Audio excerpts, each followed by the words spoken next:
Hi there. Now, sometimes we meet people who amaze us and challenge us to exert ourselves. And today's guest is no exception. Welcome to Unscripted from this beautiful location that is Stakeout on Manyani Road here in Lavington. Karibu.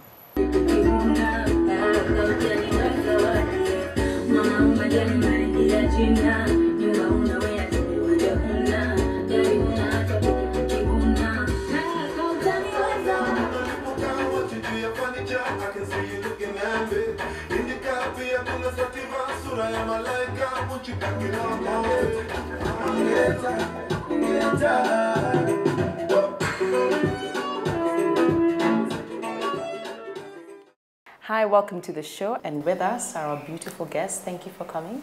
Thank you. For Unscripted, Asante Sana. Thank you. So we can start with an introduction. Tell people at home who you are and why you're here. We can start with you.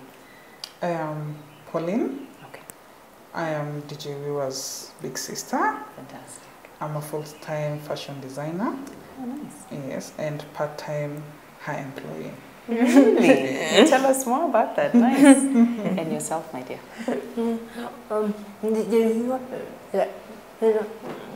Yeah, that's all. Okay. Welcome to Unscripted. Thank you. So tell us, Pauline, how was it like? Let's go back to your childhood for both of you. How was it like growing up, and when did you discover Wiwa had cerebral palsy? And how did you? For me, discovering that she has cerebral palsy much later. She was practically an adult by then. But knowing there's a word for her condition. For it. Okay. She was practically an adult. But from birth, she had very stiff hands. And so everyone around her, our relatives, friends, neighbors, everyone would always be asking, are your sister's hands still stiff? Have they softened? Have they become flexible? And that's when I would pay more attention. I would realize dressing her up, because her hands were always here. I see. It was so hard, like I had to use so much strength to dress her up. So, but from what our late mom tells us, God rest her soul in peace, that from birth she realized that our sister here had a problem, and she had her checked from the very beginning. When you get a special child, parents tend to, they don't know what to do, or they shy away, but you gave her normal upbringing. We practically didn't have an option, because we didn't know it is cerebral palsy. It is irreversible. It can be cured. So what we knew is her milestones will come, but delayed. So as her siblings, when we were walking, we'd push her to walk. When we were playing, we'd push her to play with us. When we were playing dress up. You included her in everything? In everything. Good. So, like, I remember when there's a time she couldn't be able to close her mouth, and she was always drooling throughout, and we would try to teach her. I remember even holding her lips together so that she can stop the drooling, because of the drooling, saliva tends to smell, and so people are shunning her because of that. And so her growing up, we didn't know practically that this is what she has, and that kind of enabled us to embrace her and try to teach her. She was like our little project. Like, look, mommy, she's now walking. Look, now she can feed herself. So up until between 3 or 4 years, that's when she walked. So the first formative years, when we were going out to play, I'd have to carry her along. Otherwise, she'd be dragging herself on her butt. And she would actually go up and down the stairs on her butt. I see. Yes. So that was the first thing that I realized, that she was being discriminated against. Because my friends, who are my age mate, wouldn't play with me because I would bring her along. And her friends, who are younger than me, would want to play with her, but they can't carry her. So now I have to carry her for them and play with younger. And play with them as well. Yes, and you know they're younger than me, because there's a gap of like 6 or 7 years between us. So that was difficult. Yes, it was very difficult, because I'm always playing baby games and I'm trying to. So one time I remember that her friends, that is my sister, there's a sister between us, and her best friend, there were 3 girls, very good, very tight, and they were going to play, but where they wanted to go play, their friends they were meeting there didn't want Wiwa to come because they didn't want someone who is dragging them behind. And so I overheard them planning to leave her. And I'm like, you know, there's no you're leaving her. I'm going to bring her. I know where you're going. So just watching them from afar. Yeah. And they're trying to hide from her, and they duck downstairs and they run. And I turn from where I am, I turn and walk away because it's painful for me. So I was going and then just saying, like, let me give them a few minutes, then I'll just carry my sister and take her. But then, because there was no communication between her and me, my sister just threw her legs up so hard and she stood and she ran. And that was like a big thing for us. It was the biggest miracle because by then... That was the first time she walked? First time, she didn't crawl, she didn't walk, she ran. Wow. She just shot in the air and she ran, and she was running for so long. She took off? Yes, and now she's stable, she can walk, she has been able to stabilize her walk. How was that moment for you? When you were in your head, you were thinking, oh, it was freedom. My sister. Oh, for me it was freedom. I was like, finally. Yeah, finally. Finally, she's off my back. Literally. Literally, like, I don't have to carry it anymore. How did you overcome those moments? Like you said, you would hear people say certain things and facing stigma. As her sister, how would that affect you and how would you overcome it? The stigma was so much for me because I was a child and I didn't get to experience my childhood because every single minute I had her to protect and the whole world. You had to grow up so quickly. Yes, because there was rumors it was her condition is because of witchcraft. She might have been sold, sacrificed. Because at that time, our parents happened to be wealthy parents. So there was the rumors that she had been sacrificed. And then people were like, persons with disability are not supposed to be out and about. They're supposed to be hidden, as in shouldn't go out to play. And so I was always there, strong. I came out always strong, like, you dare touch my sister. So I came out always fighting. Like I would... Every single day I would wake up ready to fight. So fighting the stigma, I don't know if I ever got to fight the stigma, but what I came out to, of the disadvantage, the side effect is I came out to be a very intimidating person. Just by the look, because from the very moment... Because you're used to fighting all the time. There's always a battle. There was always a battle, I was always ready to fight. I understand. So by the time I'm at this age, first impression people have of me is a very intimidating person. And that's deep. It's hard for me. It's hard for you. Yes. To form friendships or break that. Even just chill out with people. I see. Yes. You guys shielded her? Completely. Wow. She was so protected. She practically lived in a micro heaven. She was in the family bubble. She's the glue that held the family together. It's so true. Because every single member of our family would wake up every day to protect her. So whatever she would face, whatever stigma would get to her, is just what has seeped through. So what had not gotten to her was massive. Really? Wow. You have an amazing family, Wiwa. What would you tell them today? What would you tell your sister? I love you so much. And it's that time of the show where we get to see this amazing young lady take the decks. I'm amazed. I told you we have a superwoman with us today. Let's enjoy the amazing DJ Wiwa.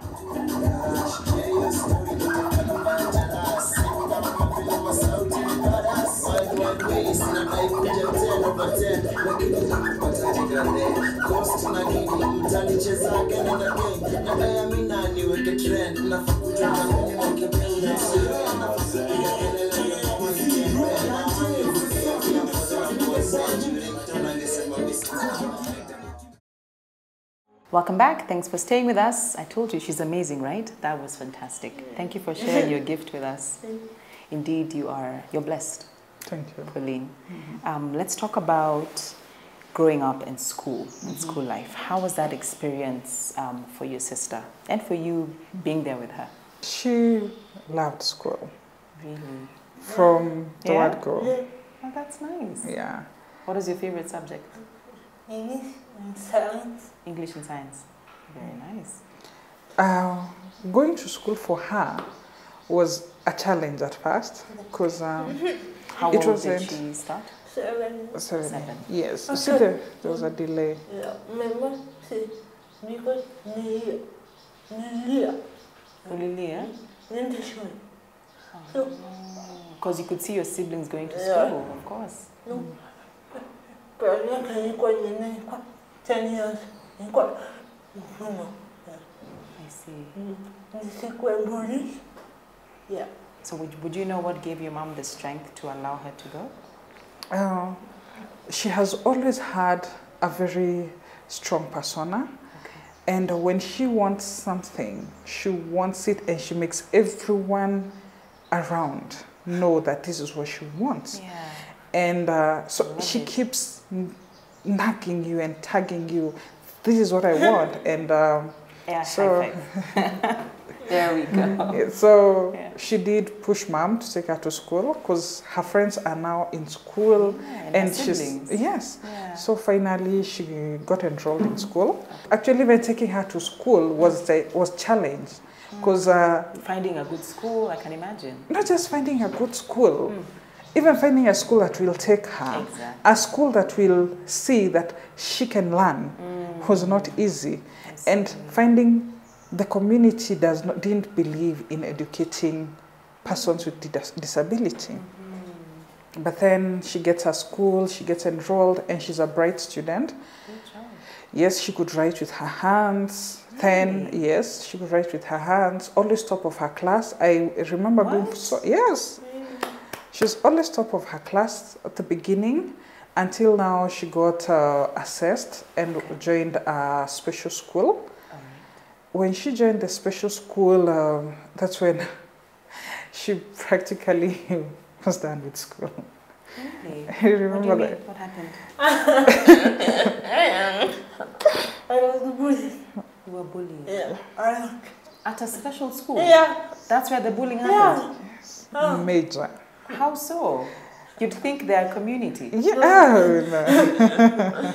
I'm so sorry. Yeah. I'm actually glad she got bullied. In a way, in a mean kind of way, because before she went to this special school, we would dress her, feed her, bathe her, take her to the washroom. Okay. But then she's now in a special school, it's boarding. So everyone is either on a wheelchair, clutches, everyone. Different yes, disabilities. it's different disabilities, Okay. physical disabilities. Okay. And here she is, and she needs someone to bathe her. She doesn't find, yes, she doesn't find that.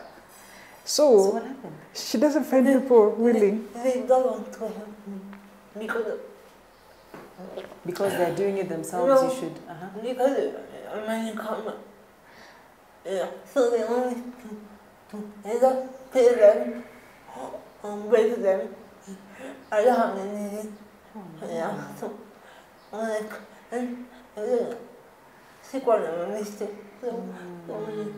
ni mamá ensilladora. I know. Yeah, so yeah. But you did it. Yeah, so they can get back. Listen to. When did you learn? Yeah, no. Come on, soon. But did you have was there an expectation that they were supposed to assist, they were supposed to help, or what was the agreement? Okay, we had been told they have matrons in school Exactly. It's a who would bonding. help, because there's no way we can send our girl to a boarding school without help. So we had been told there'd be someone to help. Exactly. Or they will be taught how to do these things. So I remember the major focus was just trying to get, we were taught how to be independent. And here she is, it's end of term 1, And my sister comes home, black, blue, grey. She has that from opening day still on her. And I see my sister and I shed tears. I'm sorry. And I remember taking her to the bathroom and I had a brush, I had a stone, I had a gunia, and I was going to scrub her clean. I'm so sorry. And she says she's not going back to school because she can't handle the amount of that. She's always hungry because if someone has to feed her, then they eat some of her food as payment. If someone has to help her drink water, they just want something from her. Yeah. And I remember telling her then that me and Mom, we told her, you can't be home. You can't not go to school. You have to get educated. If you have to eat your food by dipping your mouth on the plate, like the way animals eat, then be it. The first problem is umekula, you've eaten. The problem is solved. If it's tea, bite the cup, lift it up. Whether the tea pours on you or not, it's gone into your stomach and you're independent of that for that. So you were determined to teach her to be independent? That's what that experience was. Yes, we were trying to get her. You have to stay in school. However you do it. You just do it. You stay in school. And slowly she learned. She collected a straw. When she went back to school, she picked up a school or another one? Same school. There was no other school. Where would we take her now? She's in a special school. It's a miracle that she's in a special school, and we are thinking this school is actually going to help her. It's going to give her the education she needs, actually educate her. Because in the normal system, she'll just be swimming by, slipping by. But now here they are determined to teach her. Okay. So we felt that school was the best thing for her. And our mom loved education. And I, being the big sister, could not allow my sister to be left. I wouldn't be at peace in school, knowing my sister is back at home. And then our parents had just separated. So personally, I felt, no, the only place you can be and be okay is in school. So how was the experience the second time round, the third time round, when she taught herself all the skills? How was the experience? The second time round, I went to school, things changed. Things changed? So, nikapata mabeshte. Ukapata mabeshte? Good. So,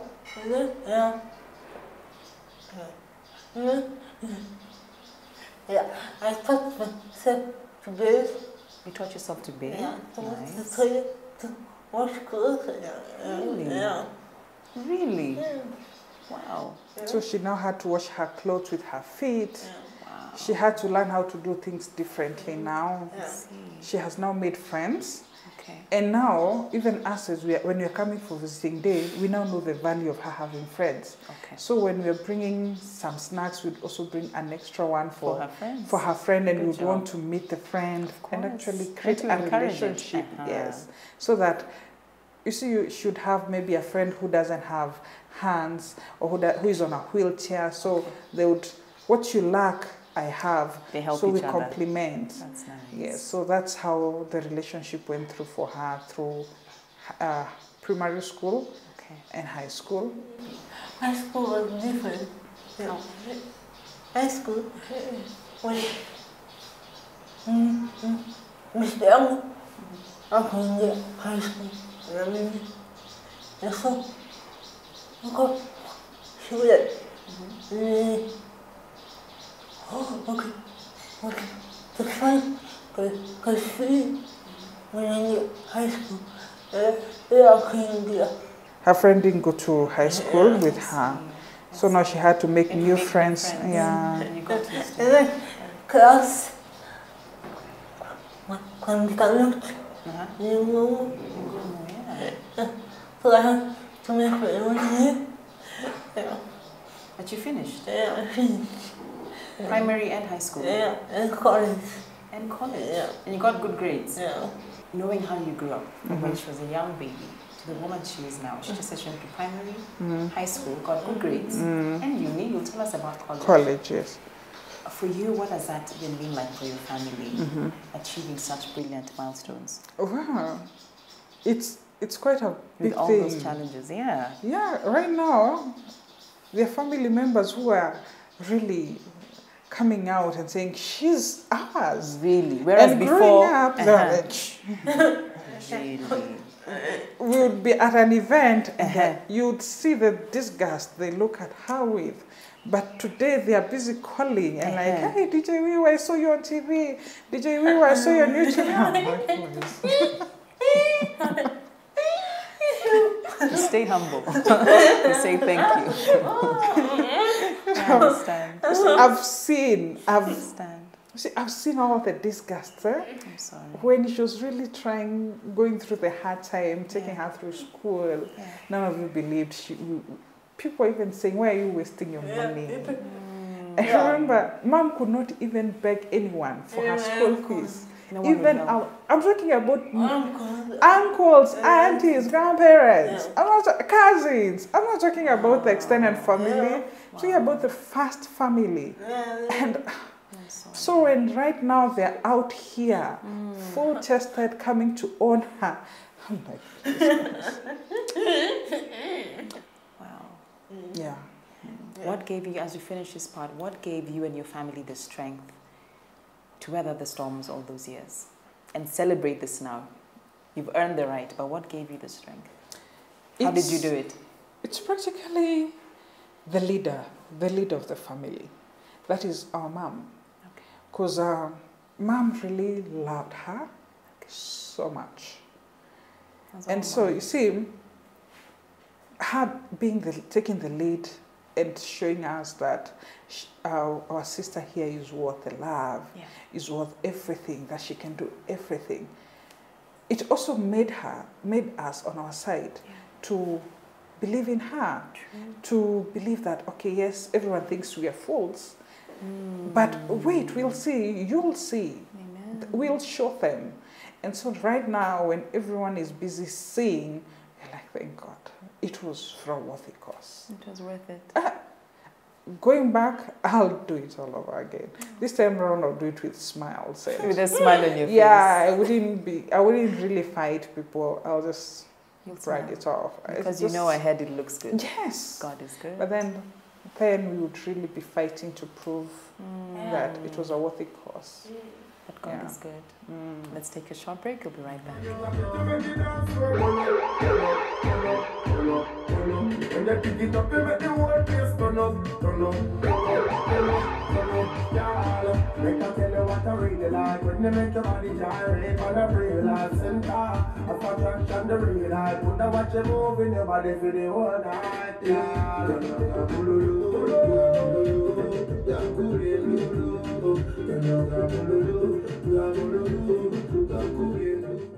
Welcome back. Hope you've enjoyed that amazing mix. You have to teach me a few tricks, by the way. Got to teach me. Tell us more about music and when that started for you. Have you always loved music? Yeah. Really? Yeah. Since I was young. Yeah. Since you were young? Yeah, because I'm quite very nisikie muziki. Unaanza kudance. Unafurahia? Oh, wow. But DJ, sikujua naweza kuwa DJ until nimaliza high school. Until high school? Yeah, except nikifanya tourism. Yeah, niko. Mama mkanyamia, sikuwa DJ. Mama yako ndo anakuambia? I thought alikuwa na joke. Nikacheka. Ukacheka? Yeah, so nikateksilia. Yeah, then nikaanza kuplan. Nikafanya. Then 2 years later, nikaanza DJ. Look at that. Yeah, so after college, nikaanza nakadili. Akaniambia, tafuta job kwanza. Ujisomeshe. So nikatafuta job. Nikaanza nikakuwa honga. Nikaanza yani kusomea kwa timu ya. Yeah. Then mom called me one day, like, hello, Okay. I enjoy school. And Kajan, up with Yana. How is it, the journey to you watching now from the outside to her becoming a DJ? Your mom noticed that she loved music and told her? Yes. How did it start? Was she looking for a different kind of job? I think she was doing tourism. Okay. And while at it, mom, they were having a conversation with mom, and mom tells her, why don't you become a DJ? And there and then, my sister just takes it, owns it. Ran with it. Yes, and then now she has this band on her hand. Okay. And she even came up with the name, DJ Wiwa. And then as a family, we are struggling to take her through tourism. And I'm like, Carl, are we wasting our money? Now you actually want to finish and then you join another college. Huh? She said, it's not easy, Carl. Because we were still struggling. We didn't have a permanent job. I wasn't employed. My sister also was not. Okay. Mom didn't have a job. So it's the small incomes we're putting together to see her through college. And now she actually wants to do something else. So what did you decide? She was so headstrong about it. Okay. So she clears tourism and she comes to Nairobi and we go around looking for a job, and I help her dropping off the applications. We go physically and we wait for replies, nothing, we are not contacted. And now she's still headstrong that if she had done DJing, she'd be able to do something now. Yes, to be DJing at events and what have you. And then you tell her, so you see what you can do, raise some money. And she has this idea that she can sell earrings. So I would buy for her in town, send them to Moya, or mom would come buy for her, or she would come buy, and she would hawk them. She would carry them in a paper bag, and she would go hawking them. No way. Yeah. And you come home and you've sold all the earrings? Yes. Really? So it was so interesting at first, because at first we actually didn't think she would actually sell as much as she did. I see. So it was like, okay, just do something with yourself as we are gathering the money. Did you follow to see her? No. No. In Moya, we don't even follow her. Oh, wow. Yes. Yes, she actually can travel from my house in Nairobi to our home in Moya and back by herself. Look at that. Yes. So she would go around hawking, and there are people who would buy because it's her. Okay. There are people who would buy because they want the earrings. Like the earrings? There are people who would just put money in the paper bag. Just to bless her. Yes. And so she made money, and she would start being able to do her hair, buy nice clothes, and we tell her, you have to save. Right. We don't want you buying all these clothes, you have to save. So she saved up, started selling clothes. Okay. Yes, so she would be business hawking was earrings. growing, eh? Yes, so she would be hawking earrings and clothes. And now finally she had some money. And she could go to DJ school. Yes, so she wanted to go to DJ school. But then we were still skeptical. Will they accept her? Accept her. Will they teach her?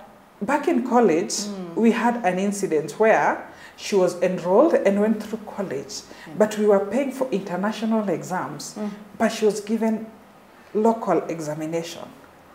Okay. And so we were trying we didn't want that experience again. Like that. So mom sent me to go and check out the school for her, and I get to the school and I go to the reception and ask, who do I talk to?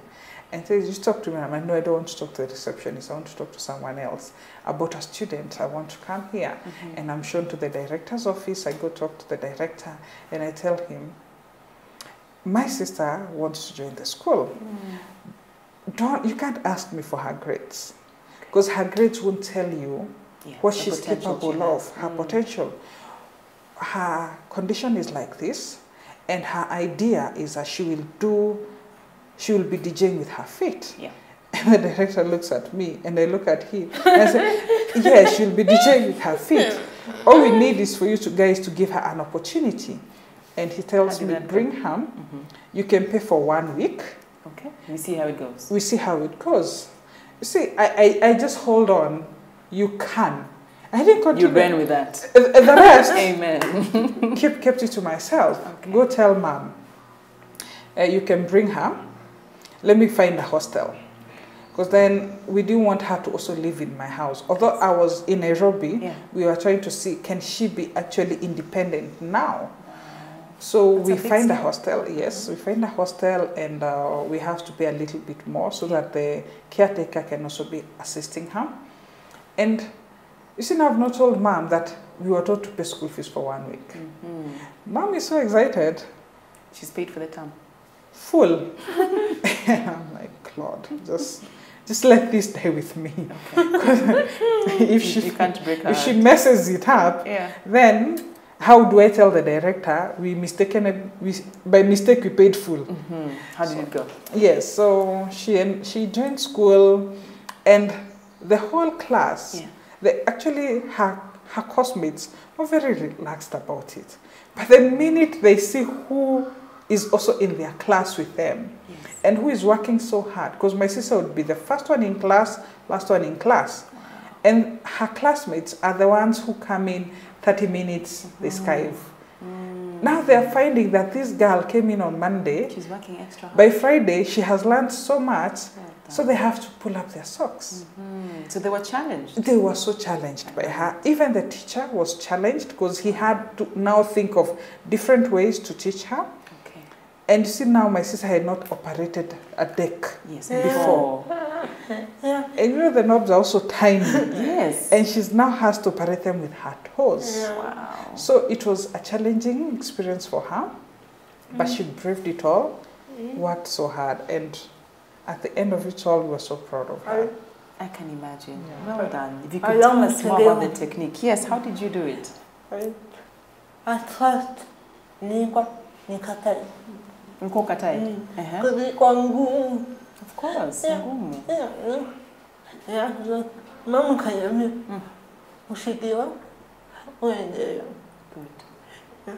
Because mama alikuwa ananiambia sana. Nikaja kucheza tena.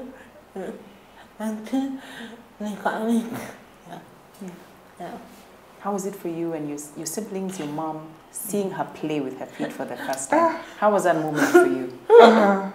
Actually, could you believe your eyes? Wow, it was, I can't even explain it.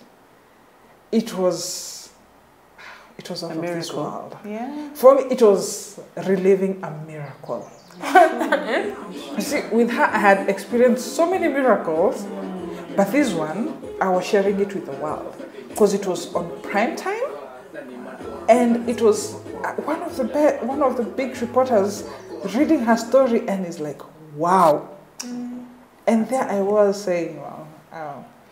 But then now, somewhere just before she cleared, a group of we were like, let's see if she can be able to get a deck so that she's able to sustain herself. Okay. And we decided let us have a fundraiser. Okay. And so she can continue practicing at home. Yes. Okay. Also that, you know, it's not easy for an employer or someone to lend her deck to use with her feet.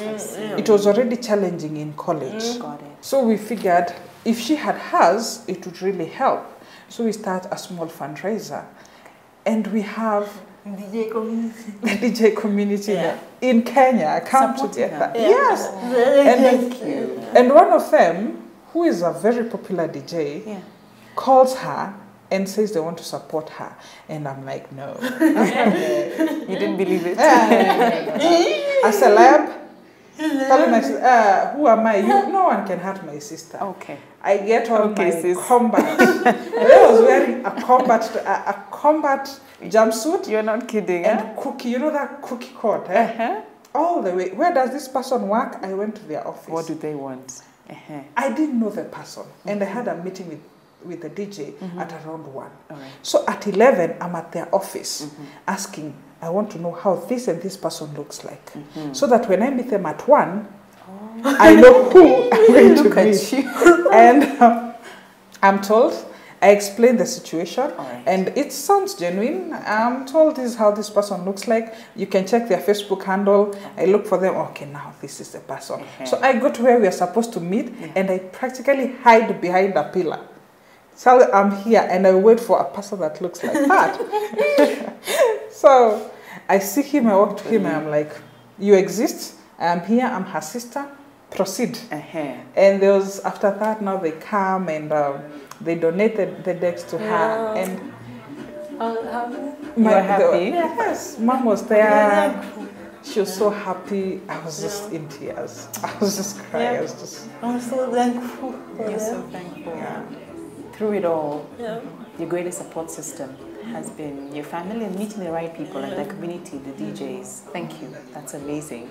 I'm curious to know, when you go play at events, how does the audience respond to you, DJ? How do they respond to her? Like, if you were surprised when you watched on TV and you were blown away, what are the experiences? They are surprised. Me, they're inspired. They're inspired. They're inspired. I'm inspired today. I'm inspired. Some events. So it's really nice. It's nice. And I enjoy. Thank you. Thank you so much for sharing your story with us. You're welcome. Through it all, what are you both most grateful for?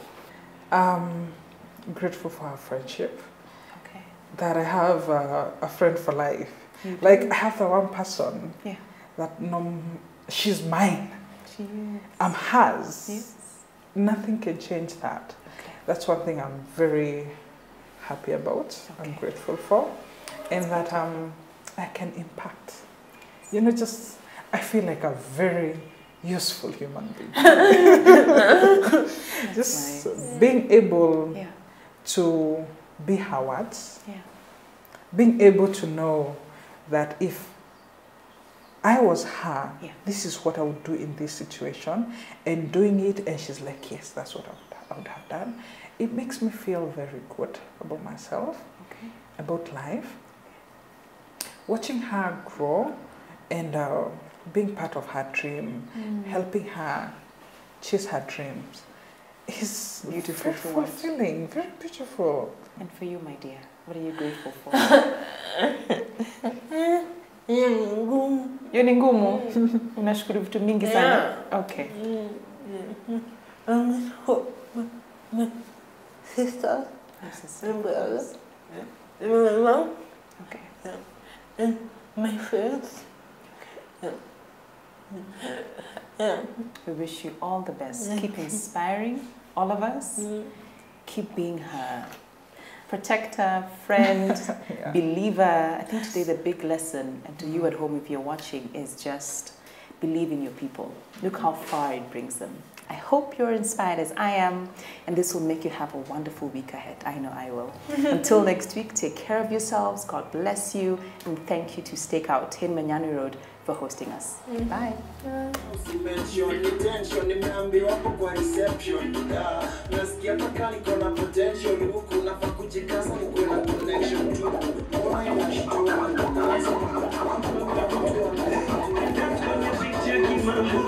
Mamiro niko unajaza gegosho mimi niko vibaya baby kama kali nimeshusha geji yani nalitoa baby kutuliposha zima baby baby dance hallelujah tukatikati dance kololo hiyo katika sauti